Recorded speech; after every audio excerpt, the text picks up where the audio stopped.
Olá, boa tarde. Fim de semana de restrições mais severas pelo país para conter o avanço da Covid. Curitiba entra em lockdown por 9 dias depois de bater recorde no número de mortes. Belo Horizonte fecha parques e praças para evitar aglomerações. No Acre, supermercados e postos de combustíveis não podem funcionar aos sábados e domingos. O Ceará estende para todo o estado o isolamento mais rígido adotado em Fortaleza há uma semana. E o Ministério Público Federal alerta o Ministério da Saúde sobre o risco de desabastecimento de oxigênio em Rondônia. Enquanto os casos de Covid disparam, São Paulo, Recife e Rio de Janeiro registram desrespeito ao isolamento. O Supremo proíbe por unanimidade o uso do argumento da legítima defesa da honra para réus por feminicídio. O governador de Nova York enfrenta pressão para deixar o cargo depois de ser acusado de assédio sexual por ex-funcionárias de seu gabinete. E a ex-presidente interina da Bolívia, Janine Áñez, é presa acusada de traição no processo que levou à saída de Evo Morales. Ela foi encontrada escondida dentro de uma cama-box. O Jornal Hoje está começando.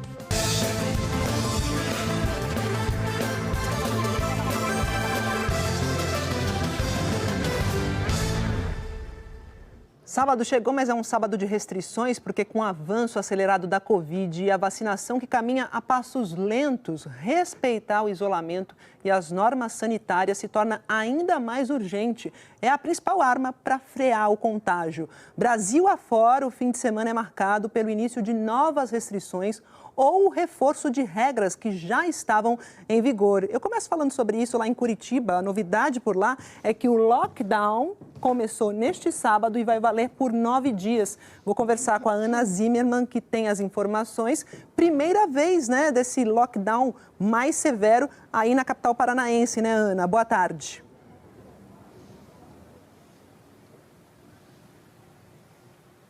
Oi, Maju, boa tarde. Isso mesmo, primeira vez que Curitiba entra na bandeira vermelha, os números subiram muito.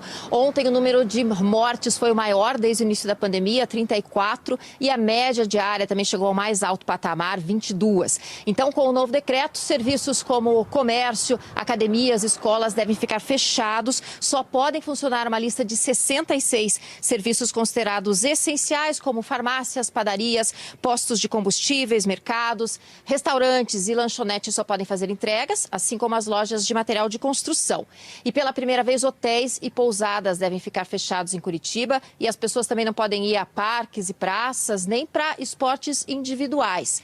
Essa é uma tentativa da Prefeitura de frear a pressão sobre o sistema de saúde aqui da capital. Essa semana, Curitiba passou a usar as UPAs, as 9 unidades de pronto atendimento, como mini-hospitais. Com isso, foram abertos 119 leitos de UTI, mas eles foram ocupados no mesmo dia. E a fila de espera não para de subir, 392 pessoas esperam por um leito, 158 por uma UTI, Maju. É isso, Ana. Então, Ana que trouxe informações do lockdown, que começa a valer hoje em Curitiba pela primeira vez por 9 dias. Obrigada pelas informações, bom trabalho para você. E também no Paraná, a cidade de Foz do Iguaçu vai fazer lockdown neste fim de semana. A cidade é um dos principais destinos turísticos do país, né? E enfrenta há semanas a lotação máxima nos leitos de UTI e de enfermaria. O toque de recolher vai começar a partir das 6 horas da noite de hoje e continua até às 5 horas da manhã de segunda-feira. Agora é o seguinte, os turistas estão liberados para visitar os atrativos que vão funcionar com 30% da capacidade. Vamos para o Ceará, que adotou a partir de hoje medidas mais restritivas que já valiam na capital, né, em Fortaleza. Eu vou para lá falar com a Aline Oliveira, que explica para a gente que agora todo o estado entrou na restrição, né, Aline? Boa tarde. Olá, Maju, boa tarde a todos. Exatamente, agora essas medidas mais rígidas, elas valem para todos os municípios aqui do Ceará até o dia 21 deste mês. Agora, hoje, em algumas cidades da região metropolitana, como em Pacatuba e Maracanaú, nós flagramos algumas lojas abertas, apesar da proibição do funcionamento. O decreto estadual, ele só permite que funcionem a indústria, incluindo a construção civil, e o comércio considerado essencial, como supermercados, farmácias, as academias elas ficam fechadas e os restaurantes só podem atender por meio de delivery. As pessoas só devem sair de casa para buscar algum serviço essencial e se elas forem paradas nas barreiras de fiscalização, elas precisam justificar o motivo do deslocamento.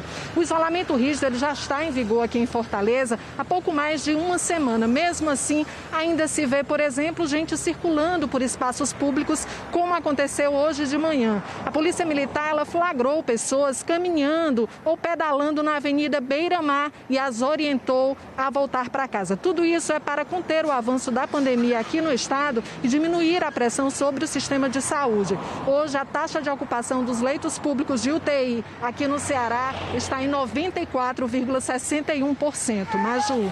Obrigada, Aline. Me despeço então do Ceará, vou para o Acre, que também está apertando o cerco para tentar controlar a transmissão do coronavírus. O repórter Lidson Almeida está lá em Rio Branco, tem os detalhes para a gente, está num lugar que está tudo fechado aparentemente aí que eu estou vendo, né, Lidson? Boa tarde para você.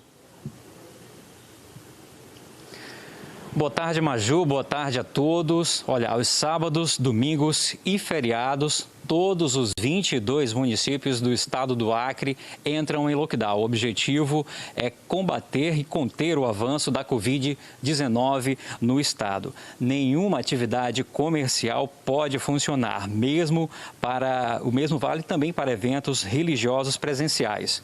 Restaurantes, lanchonetes, supermercados e similares poderão funcionar apenas com serviço delivery, sendo proibido qualquer tipo de atendimento presencial ao público, inclusive a modalidade drive-thru. Postos de combustíveis só poderão ficar abertos para atender carros oficiais da saúde e da segurança com horário estabelecido das 7 até as 10 da manhã. Também não é permitida a permanência de pessoas em qualquer número em espaços públicos e privados destinados à recreação e ao lazer. O Acre enfrenta ainda um novo pico da Covid-19. Em fevereiro, para a gente ter uma ideia, o estado registrou 131 mortes por Covid-19, o maior número desde junho do ano passado. Maju. Muito obrigada, Lidson, pelas informações. Bom trabalho para você. Falar do Rio de Janeiro, no Rio, é o primeiro sábado com novas regras de combate à pandemia.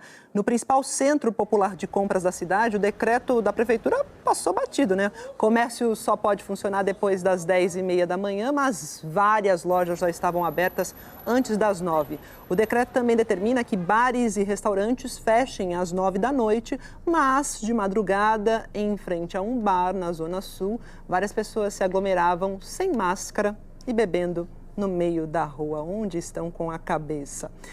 E olha, em Cuiabá, o prefeito Emanuel Pinheiro, do MDB, foi flagrado descumprindo um decreto estadual que estabelece medidas restritivas. A gente vai conversar com o José Pereira, que tem os detalhes para a gente. Oi, José, boa tarde. Oi, Maju, boa tarde para você, muito boa tarde a todos. Isso mesmo, uma pessoa que passava pelo local de carro fez o flagrante pelo celular e as imagens estão repercutindo negativamente e provocando muitos questionamentos ao prefeito. No vídeo, Emanuel Pinheiro, do MDB, aparece ao lado do vice-prefeito e também de secretários consumindo bebida alcoólica em frente a uma distribuidora de bebidas na noite de ontem. Eles descumpriram um decreto estadual que proíbe o consumo de bebidas nas distribuidoras. Como estavam bebendo, não usavam máscaras e estavam aglomerados. Em nota, o prefeito Emanuel Pinheiro, o vice e os secretários pediram desculpas à população e disseram que a situação não irá mais se repetir. A prefeitura ainda afirmou que o prefeito e a sua equipe participaram da entrega de uma obra e que depois aceitaram o convite, o chamamento dos comerciantes e pararam na distribuidora às 6 horas da tarde. Vale lembrar que Cuiabá está em alto contágio do coronavírus, risco alto do contágio, e todos os hospitais públicos e particulares estão lotados. Maju, volto com você. Obrigada, José, pelas informações. Em São Paulo também houve flagrante de gente participando de festa estranha, com gente esquisita nesse momento, desrespeitando as regras de isolamento. O estado vive o pior momento da pandemia e entra em uma fase emergencial na segunda-feira. É por isso que as restrições ficam cada vez mais severas e o número de mortes não para de crescer. As festas continuam acontecendo. Essa aí foi ontem à noite, numa casa noturna na zona sul da capital paulista. Cerca de 500 pessoas, jovens aglomerados, a maioria sem máscara. O organizador foi detido, mas só para prestar esclarecimentos. Hoje faz uma semana que todo o estado de São Paulo está na fase vermelha, que é a mais restritiva e que só libera o funcionamento dos serviços essenciais. Mesmo assim, a taxa de isolamento social variou muito pouco se a gente comparar com a dos últimos dias da fase anterior, quando quase tudo estava aberto. Aqui na capital paulista, por exemplo, ela foi de 39% para 41%. Hoje de manhã tinha bastante gente na região da Rua 25 de Março, onde as lojas estão fechadas, mas o comércio ambulante funciona normalmente. Para tentar diminuir a circulação de pessoas, na segunda-feira começa uma fase emergencial, que vai até o dia 30 de março. As lojas de material de construção, que nunca pararam de funcionar, mesmo nas fases mais restritivas, dessa vez vão ter de fechar. Só vão poder vender por drive-thru ou delivery. Eu acho que isso aí teve uma finalidade de salvar vidas e eu sou favorável a salvar vidas. Os restaurantes já estão proibidos de vender para o consumo no local. E a partir de segunda também não poderão vender para retirada na loja. Só os serviços de entrega vão poder continuar. É mais um esforço que a gente está fazendo, né? Para tentar, o mais breve possível, voltar a essa normalidade, né, que a gente precisa. Além dos restaurantes e das lojas de material de construção, mais 12 atividades vão ter limitações de atendimento. Estão proibidos celebrações religiosas coletivas, como missas e cultos, atividades esportivas coletivas, como o Campeonato Paulista de Futebol, e o uso de praias e parques. O teletrabalho passa a ser obrigatório para atividades administrativas não essenciais, órgãos públicos, escritórios particulares e serviços de call center. As novas restrições vão passar a valer num momento muito crítico. O estado de São Paulo registrou ontem 521 mortes, o maior número em um único dia desde o início da pandemia. Uma pessoa morrendo a cada 3 minutos. Ontem, a média móvel de mortes foi a maior da pandemia, pelo 5º dia seguido. O sistema hospitalar está cada dia mais pressionado. A taxa média de ocupação da UTI está perto de 90%. E o número de leitos ocupados por pacientes com Covid-19 já é 47% maior do que no pico da primeira onda. E esse índice considera tanto os hospitais da rede pública quanto os do sistema privado. 2 cidades da Grande São Paulo entraram em lockdown às 8 da noite de ontem até às 5 da manhã de segunda: São Lourenço da Serra e Juquitiba. As duas têm uma característica em comum: não há leitos de UTI. Elas dependem dos hospitais dos municípios vizinhos, que já estão à beira do colapso. Se você agora não desrespeitar as condições de isolamento, de precaução, se você ficar doente e precisar do atendimento desse sistema de saúde, você pode não ter condições de ser atendido. Não é para fazer e entrar em nenhuma prática de risco com relação à Covid, festa, aglomeração, trazer pessoas para sua casa, reuniões familiares, porque essas próximas semanas a gente tem que contribuir para não piorar mais ainda a situação caótica que está dentro dos hospitais e ter leitos de terapia intensiva para prestar uma assistência para essas pessoas. Você viu aí na reportagem que a partir de segunda-feira, nada de praia aqui em São Paulo, né, no estado, fica proibido. Em Pernambuco, o governo prometeu reforçar a fiscalização nas praias. A gente vai chamar o Bruno Fontes, que fala com a gente ao vivo de Recife, do Recife, né? E conta pra gente como é que começou o sábado, o pessoal está respeitando, como é que tá a fiscalização, já tem reforço, Bruno? Boa tarde. Oi, Maju, boa tarde para você, boa tarde para todo mundo. Olha, o sol bem convidativo, né? Céu azul, muito calor, agora 30 graus no Recife, mas a gente tem que ter consciência e não ser egoísta. Nos fins de semana, nos sábados e nos domingos, não pode mais esse banho de mar, pelo menos até o dia 17 de março, quando vai esse decreto estadual. E uma outra coisa, os serviços essenciais só funcionam de segunda a sexta-feira, das 8 da noite às 5 da manhã. Nós estamos aqui na praia de Piedade, em Jaboatão dos Guararapes. Infelizmente, a gente flagra algumas pessoas desrespeitando. Quem é que pode vir para a praia, para as praias de Pernambuco? Apenas as pessoas que vão fazer atividades físicas individuais. Uma corrida, uma caminhada, uma pedalada. Mas, por exemplo, ali já tem um grupo aglomerando, as pessoas ali fazendo aglomerações e também tomando o banho de mar. Não pode, isso é proibido. A gente também vê algumas atividades náuticas. Elas são liberadas, o kitesurf e o windsurf, que são esportes individuais. Fizemos também hoje um outro flagrante lá na praia de Olinda, já na parte do litoral norte. As pessoas jogando futebol. Não pode, é um esporte coletivo e tem esse contato, esse contágio, que pode transmitir esse vírus. No litoral sul, uma praia bem famosa, que é de Porto de Galinhas, eles estão intensificando exatamente essa fiscalização. Uma notícia boa é que o Recife começou hoje a vacinar os idosos a partir de 70 anos. Essa vacinação acontece depois do agendamento e não está tendo problemas. até segunda-feira, mais 100 leitos de UTI vão ser abertos aqui em Pernambuco, Maju, infelizmente. Voltamos com você. Obrigada, que bom a notícia da vacinação. Eu sei que o sol está convidativo, mas a gente tem que fazer uma força nesse momento, né, Bruno? E respeitar. Obrigada aí pelas informações e bom trabalho. E a partir de hoje, Belo Horizonte tem regras mais rígidas também. Então a gente vai para lá falar com a Larissa Carvalho ao vivo. Oi, Larissa, boa tarde. Oi, Maju. Boa tarde, pessoal. Hoje de manhã, muito parque, praça, pista de caminhada aqui em Belo Horizonte já amanheceram fechados. Eu estou aqui na Lagoa Seca, no bairro Belvedere. A equipe da prefeitura acabou de colocar essa grade aí, daqui a pouco vai fechar, né? Selar uma grade na outra. Guardas municipais passaram a madrugada colocando os gradis para impedir o acesso das pessoas e evitar aglomerações. O decreto que endureceu as medidas de combate à Covid-19 foi publicado hoje e, além de suspender o uso desses espaços como esse aqui de lazer, também mudou o funcionamento de alguns setores do comércio e de serviços. A partir de segunda-feira, por exemplo, bares e restaurantes que antes podiam abrir para retirar a comida no local só vão poder funcionar em esquema de delivery. Autoescola, escola de inglês, de idioma, não podem funcionar e os cultos religiosos também, em forma presencial, não podem. Está tudo proibido. A Prefeitura de Belo Horizonte diz que vai endurecer a fiscalização ainda em escritórios dentro de prédios comerciais. Eles querem descobrir se tem funcionários que poderiam ficar em casa fazendo home office e estão saindo de casa. Caso isso seja confirmado, os locais podem ser fechados. A meta é reduzir a quantidade de gente nos ônibus. E hoje foi publicado no Diário Oficial aqui de Minas Gerais a troca no comando da Secretaria de Saúde. Vamos ver na reportagem. A exoneração do secretário adjunto Marcelo Cabral e do secretário de Saúde de Minas, Carlos Eduardo Amaral, está no Diário Oficial de hoje. Eles estão envolvidos no escândalo em que 828 servidores são suspeitos de terem furado a fila da vacinação. A lista com os nomes foi divulgada ontem à noite pela Assembleia Legislativa de Minas. O Ministério Público abriu inquérito e a Assembleia uma CPI.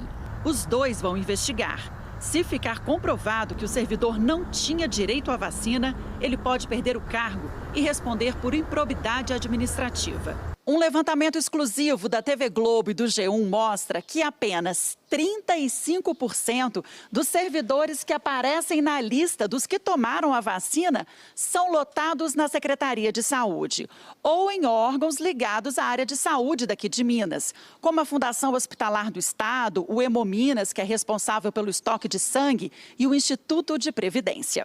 Existe uma política nacional de vacinação para o Covid que se baseia em diretrizes da OMS. Se nós estamos falando de uma vacinação que precisa prioritariamente atingir os profissionais da saúde, são os profissionais da saúde que trabalham com a saúde estrito sensu. Então, nós não estamos falando das pessoas administrativas. Simples, né? Bom, agora eu trago os números da pandemia aqui no Brasil pelo levantamento do consórcio dos veículos de imprensa e, de acordo com esse boletim das 8 da noite, foram registradas 2.152 mortes. É o terceiro dia seguido em que o número diário de óbitos passa de 2.000. Ao todo, desde março do ano passado, já são 275.276 vítimas da Covid. Em 24 horas, o país registrou 84.047 novos casos da doença e já são mais de 11.368.316 pessoas que testaram positivo. A média de novos casos está em 70.925. Novamente, batemos um recorde. É a maior média diária de infectados desde o início da pandemia. A curva de casos, você observa aí, está em alta de 34% na comparação com 2 semanas atrás. E foi o 14º dia seguido de recorde na média de mortes. São 1.761 óbitos por dia, em média, uma alta de 49% em relação a 14 dias.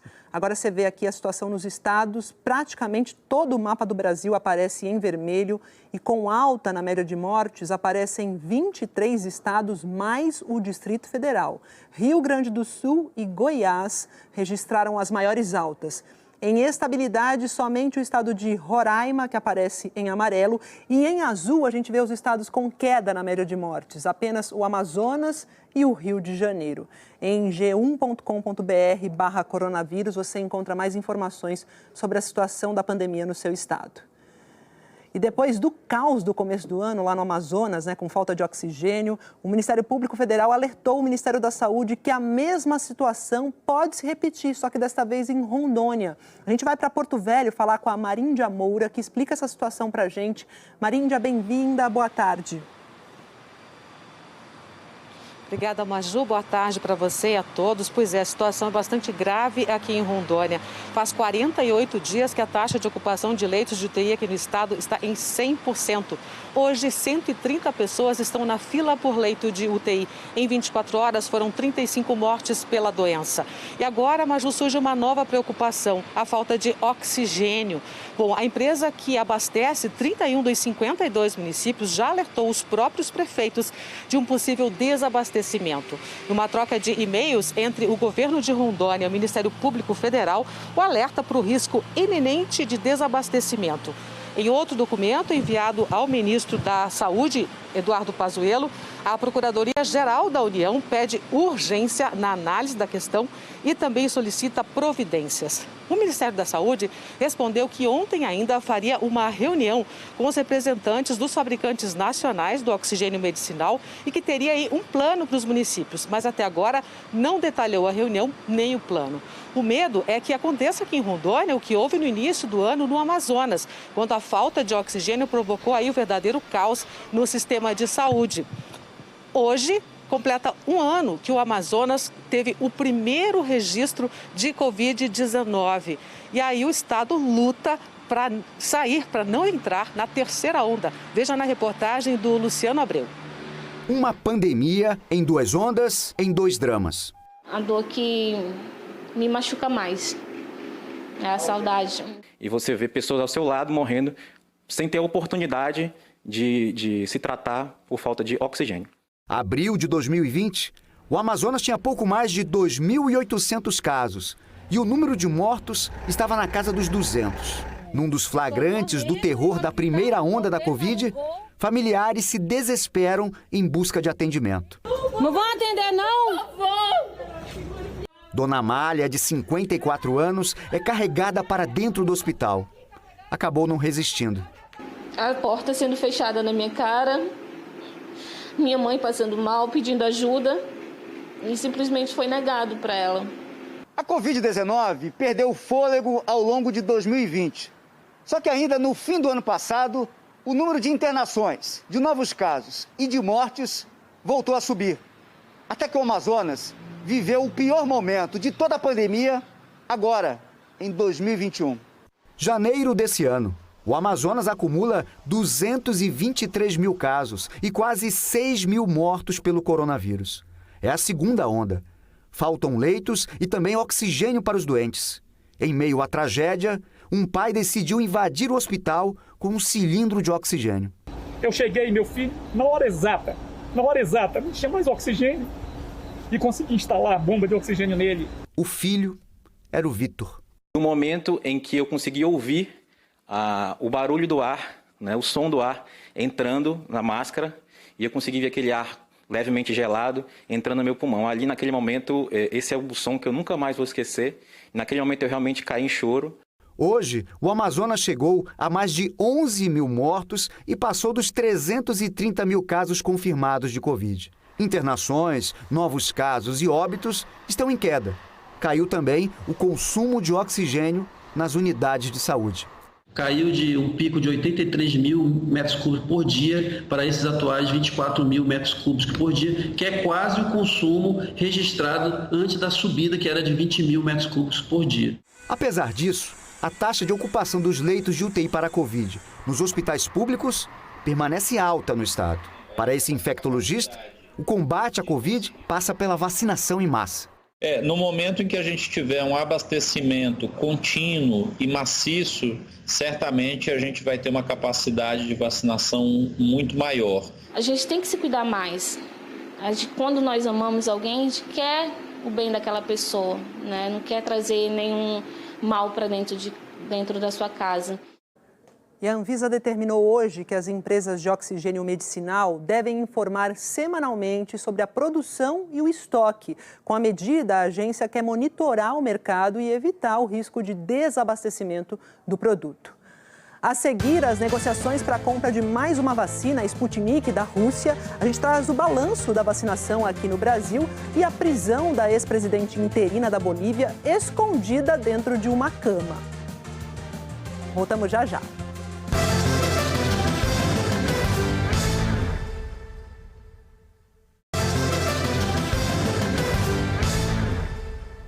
É esperada para abril a primeira remessa de doses daquela vacina russa, a Sputnik, para chegar aqui ao Brasil. A Cláudia Bontempo, de Brasília, tem os detalhes, desse novo imunizante comprado pelo governo federal, mas que ainda não tem autorização da Anvisa para uso emergencial, né, Cláudia? Boa tarde. Boa tarde, Maju. Boa tarde a todos. É isso mesmo. Olha, o contrato para a compra das doses da Sputnik, assinado ontem, indica a possibilidade de 3 remessas da vacina.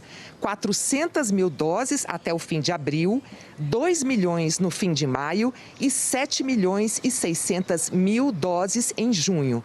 Mas a aplicação dessa vacina só vai começar depois que sair a autorização para uso emergencial e temporário lá na Anvisa. A União Química, a farmacêutica responsável pela Sputnik no Brasil, disse que vai entregar a documentação na semana que vem e que pretende fabricar a vacina aqui no Brasil, em fábricas em São Paulo e no Distrito Federal. Agora, os governadores e prefeitos também esperam que a União Química resolva logo as pendências com a Anvisa para importar a vacina Sputnik. O governador do Piauí, Wellington Dias, já confirmou que o consórcio Nordeste está fechando o acordo para comprar 37 milhões de doses. O governo da Bahia informou que vai comprar outros 9 milhões e 700 mil vacinas. Em Minas, Belo Horizonte, 4 milhões, Betim, 1 milhão e 200 mil. E Maricá, no Rio de Janeiro, 400 mil doses. Maju. É isso, Cláudia. Obrigada pelas informações. Bom trabalho, bom dia para você. E quem se vacinou contra a Covid hoje foi o ex-presidente Luiz Inácio Lula da Silva. Lula foi vacinado agora pela manhã num posto drive-thru de São Bernardo do Campo, no ABC Paulista. O ex-presidente, de 75 anos, chegou pouco depois das 10 horas da manhã e recebeu a primeira dose da Coronavac. Outros ex-presidentes também já se vacinaram. 2 sábados atrás, Michel Temer, de 80 anos, tomou a primeira dose aqui em São Paulo. No dia 11 de fevereiro, aqui também na capital paulista, Fernando Henrique Cardoso, de 89 anos, recebeu a vacina contra o coronavírus na casa dele. Já o ex-presidente José Sarney, de 90 anos, foi imunizado em Brasília. Ele já recebeu as 2 doses. Vamos ver então como anda a vacinação. A gente sabe que o ritmo é lento. Temos 9.539.078 brasileiros que já tomaram a primeira dose. Na quinta-feira eram 9.294.537 pessoas. O total de vacinados com a primeira dose está correspondendo aqui, olha, a 4,5% da população. Agora é hora de falar da segunda dose, dose de reforço, que foi aplicada em 3.477.045 pessoas. Isso representa 1,64% da população. Agora a situação pelo país. 24 estados e o Distrito Federal atualizaram os dados. Quanto mais escuro o azul nesse mapa aqui, maior o percentual de pessoas vacinadas em relação ao total da população. Os 5 que mais aplicaram a primeira dose até agora foram Amazonas, São Paulo, Distrito Federal, Mato Grosso do Sul e Rio Grande do Sul. O Brasil precisa de mais doses, né? Vacina sim, vacina já. O governador de Nova York está enfrentando forte pressão para deixar o cargo. Andrew Cuomo, que ganhou projeção nacional no combate à pandemia, é acusado de assédio sexual por ex-funcionárias do gabinete dele. O correspondente Felipe Santana explica para a gente essa história, porque ele foi de herói da pandemia a vilão agora, de queridinho da imprensa a vilão. Conta para a gente, Felipe. Bem-vindo, boa tarde. Isso, Maju, boa tarde para você, boa tarde a todos. Agora, até políticos do Partido Democrata, ou mesmo do governador, estão pressionando ele para deixar o cargo. Eles dizem que o Cuomo já perdeu a capacidade de governar. Isso porque pelo menos 7 mulheres acusam o governador de assédio sexual. A acusação mais recente foi essa semana, quando uma ex-assessora dele disse que Cuomo a agarrou quando ela foi à casa dele. No mês passado, a ex-assessora Lindsey Boylan acusou Cuomo de a ter beijado nos lábios sem consentimento. Outra ex-assessora, de 25 anos, disse que Cuomo perguntou se ela dormia com homens mais velhos. E agora a revista New York Magazine traz acusações de 30 mulheres, e aí não só por assédio, mas também por bullying, abuso e intimidação.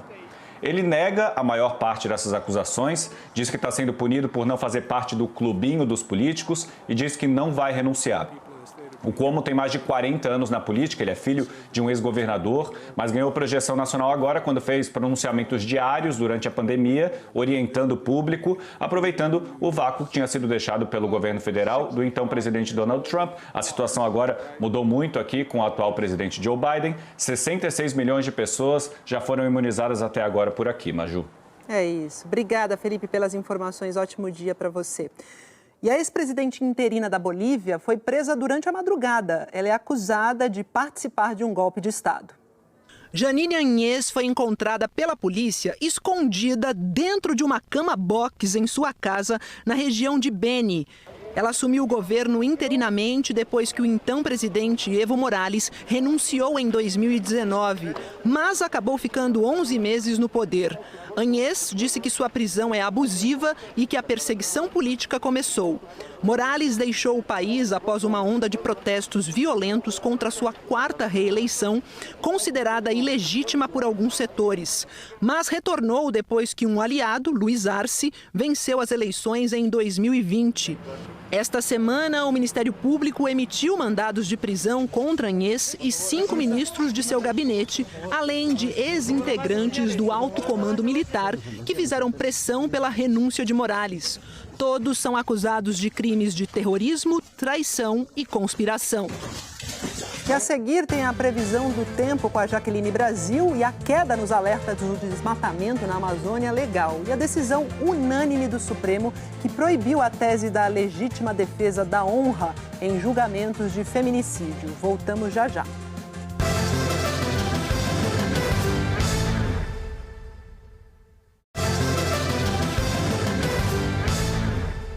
Um caminhão carregado de combustível explodiu ao tombar numa estrada do interior do Rio Grande do Sul. O acidente foi esta manhã.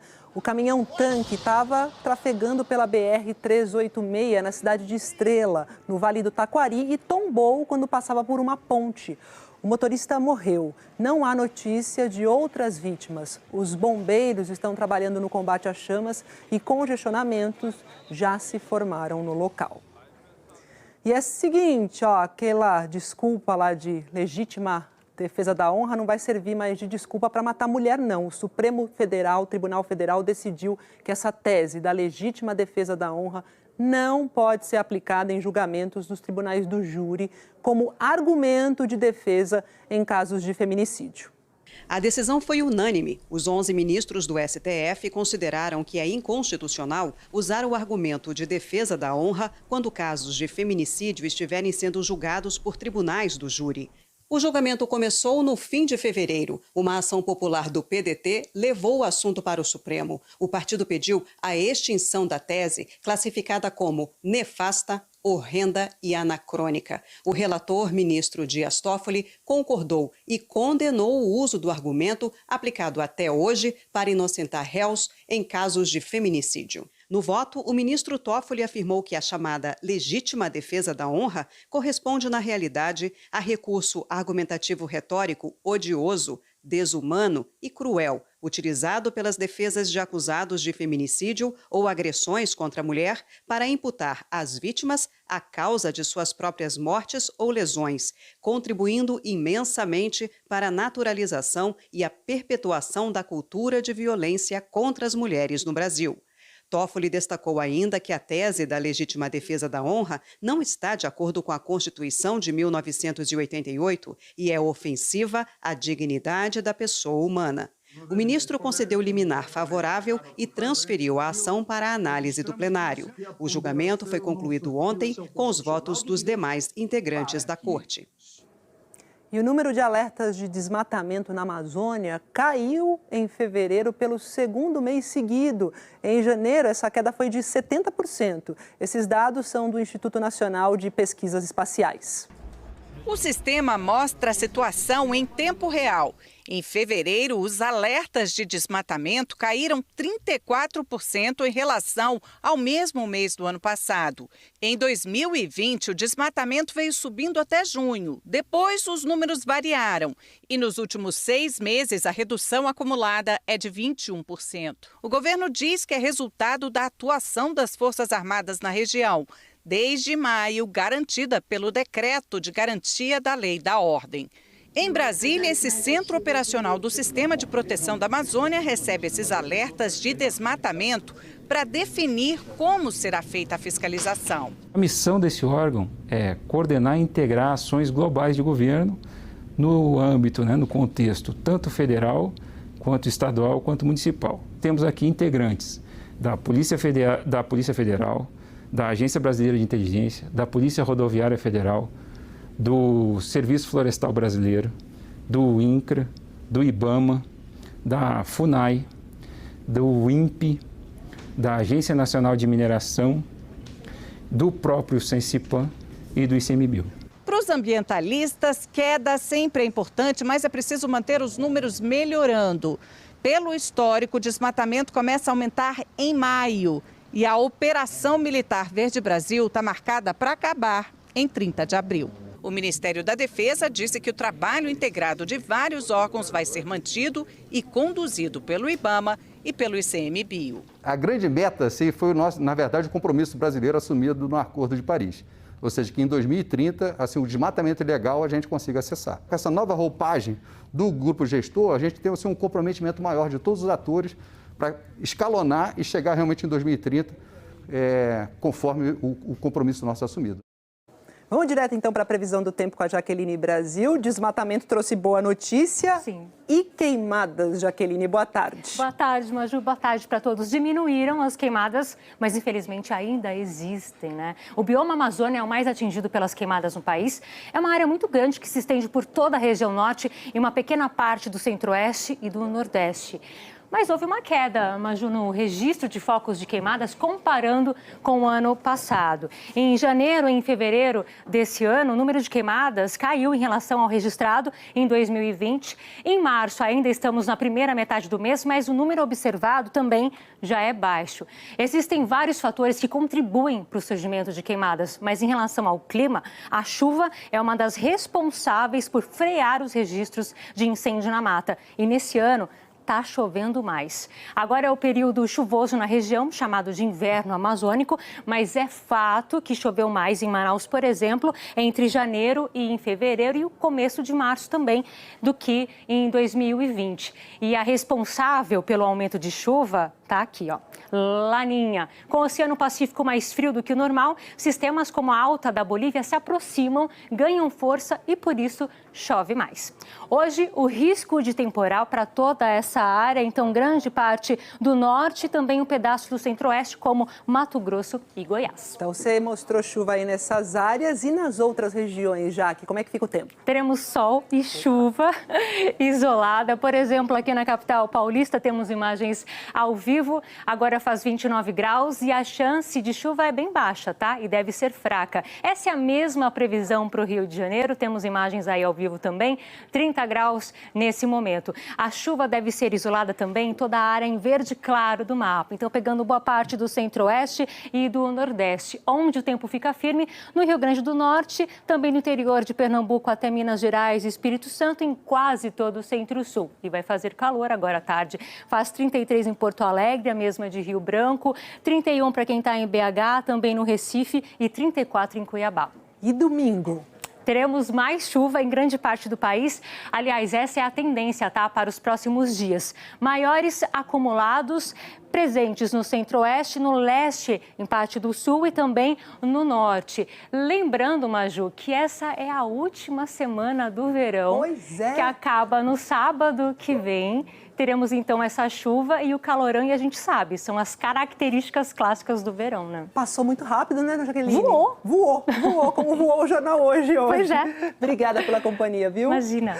Agradeço sua companhia também. O Jornal Hoje termina por aqui. Você acompanha outras notícias no JN. Bom fim de semana para vocês e até segunda-feira. Tchau.